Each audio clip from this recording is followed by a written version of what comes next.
Cosmic Woes of Starving Beasts. Chapter 3. Out of the Web and Into the Fire.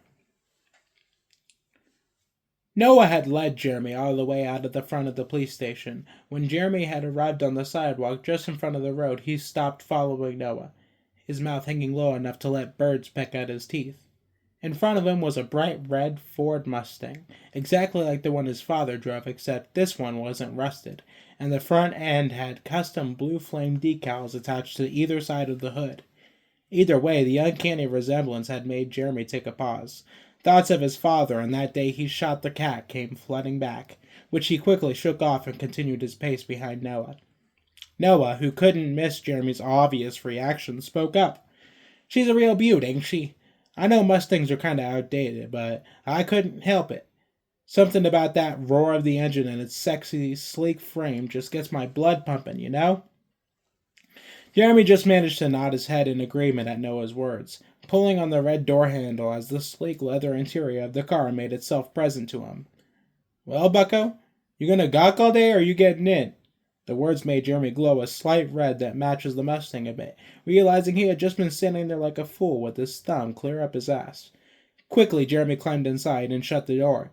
The refreshing air conditioning hitting his hot face instantly washed a wave of relief over him as he relaxed into the leather seat.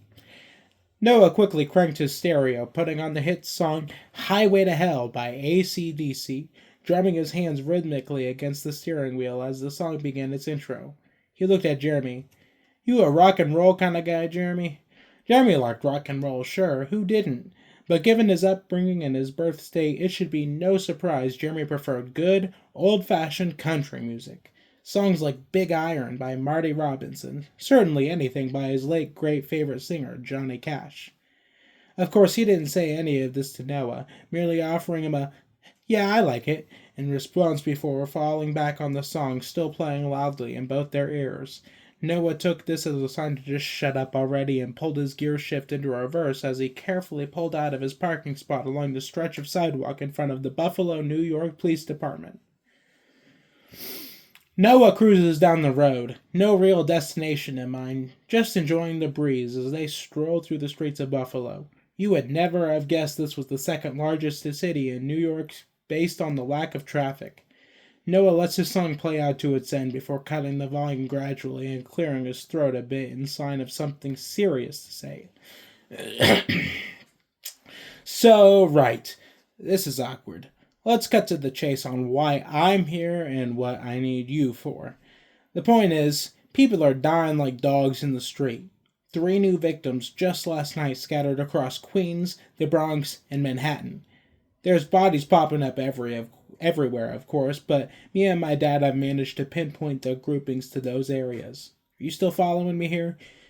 Jeremy, who was actually enjoying the AC/DC hit and was humming along to the chorus still, was caught off guard by the sudden change in tone. "Oh, yeah, I'm listening, sorry. People dying, right. Keep going." Jeremy tried to make it seem like he didn't only catch the second half of what he had said. Noah either didn't notice or didn't care, and simply carried on, however. "We don't know who's behind it, or why for that matter, but the bodies are too spread out. The times of deaths too close together for it to be a single killer. It has to be the combined effort of many people. Maybe some lunatic cult or shit, I don't even know." Noah's voice trails off in thought at the possibilities. A sinking look in his eyes takes root as he stares at the road ahead. Jeremy decided it would be a good time to chime in, to help ease some of the tension clearly hanging in the air. "I'm assuming you didn't pick me because of my huge muscles," Jeremy said jokingly, but also dejectedly, grossly aware of his weak stature and size since he was a kid. Noah looked at him again, now smiling that wicked wide grin from before. "You're a genius, Jeremy. That's why I picked you. I saw your test scores. Nobody in the 30 years my father has been chief of police has ever scored as high as you. You basically set the new record, my man." Jeremy's voice carried an infectious enthusiasm that just made you want to smile ear to ear when you heard it. Jeremy couldn't help but smile, a stupid shit-eating grin that he probably hadn't smiled in quite some time. "Frankly, the fact they put you in some shithole like Buffalo astounds me. In all seriousness, no. In all seriousness, though, Noah began again, we have no fucking clue what to do, and the causes of death are unusual. I'll show you what I mean. I'm taking us to the upper side of Manhattan. We just had another body show up there. Some poor old lady who lived by herself. Maybe there's something you'll see that the other guys didn't. Give us some of that brainiac insider knowledge. The weight of duty now weighed heavily on Jeremy's mind. Going so quickly from cleaning up coffee spills to now being plunged neck deep into a murder case, an unease quickly pitted itself in Jeremy's abdomen, gutting him deep like a fish and threatening to consume him whole. Are you even sure I'm the right guy? I mean, look at me. Noah simply looked down at Jeremy and smiled another reassuring smile. Trust me, Jeremy. I think if anyone is going to have a grasp of what's going on here, it'll be you. Call it one of my gut feelings or whatever. Jeremy didn't try to convince Noah otherwise anymore. He saw in his eyes that he was serious, and nothing Jeremy or anyone else said to him would make a difference.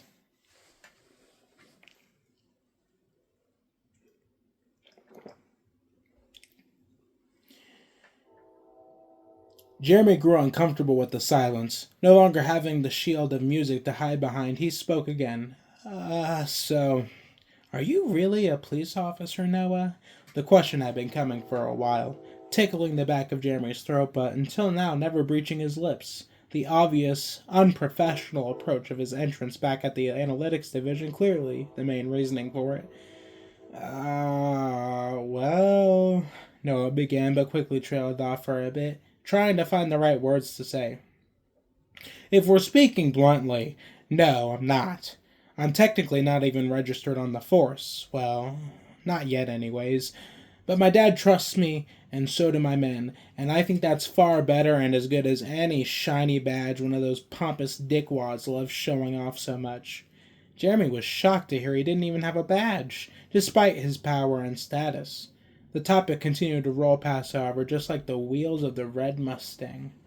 Noah chimed in again. Look, Jeremy, I know having all this just tossed in your lap like some leftovers someone forgot to toss out isn't exactly comforting, but I've got faith you'll be a big help. You can trust me on that. Noah took another small pause before starting again. Not sure how many times you've been out of Buffalo, my friend, but it's going to be about a 5-hour drive to Manhattan, so why don't you put on some music and just let the sways of the road put you to sleep for a while? As soon as we hit town, it's straight to work, so might as well do it now. Jeremy nodded softly at his words, feeling already the pull of sleep tugging at his eyelids, the comforting movements of the car helping to ease and soothe his muscles. Jeremy looked in the center console of the car where he found a number of CDs. Fresh Fruit for Rotting Vegetables, Dead Kennedys. Nevermind, Nirvana. Of course there was the AC/DC album they were listening to. Jeremy kept thumbing through the sea of discs until one finally caught his attention. He pulled the CD out earnestly and popped it into the disc tray, skipping to the 5th track, To Beat the Devil, off of Johnny Cash's self-titled album, Hello, I'm Johnny Cash. As the track began to play, a twinkle of recognition shot into Noah's eyes as he began softly tapping his index finger on the rim of the steering wheel and humming along. Ah, you're a Johnny Cash kind of guy. Gotta say, that's totally unexpected from someone like you. Noah shot another one of those infectious smiles. But I can't say I fault you. My old man loves Johnny Cash. That's the main reason I keep that in there, you know. Jeremy and Noah listened idly to the somber and melodic vocals of Johnny Cash as they continued driving towards Manhattan. Sometimes Jeremy could even spot Noah singing along softly, miming the words to the songs, as if Jeremy had just needed to hit play on Noah's brain and his mouth just did the rest. Jeremy rested his head against the window of the Mustang and did his best to get some sleep. As worry began creeping its way past the words of the song and into Jeremy's mind, he couldn't help but think about the predicament he was now found himself in, and just how far he has to go to match the awaiting challenges.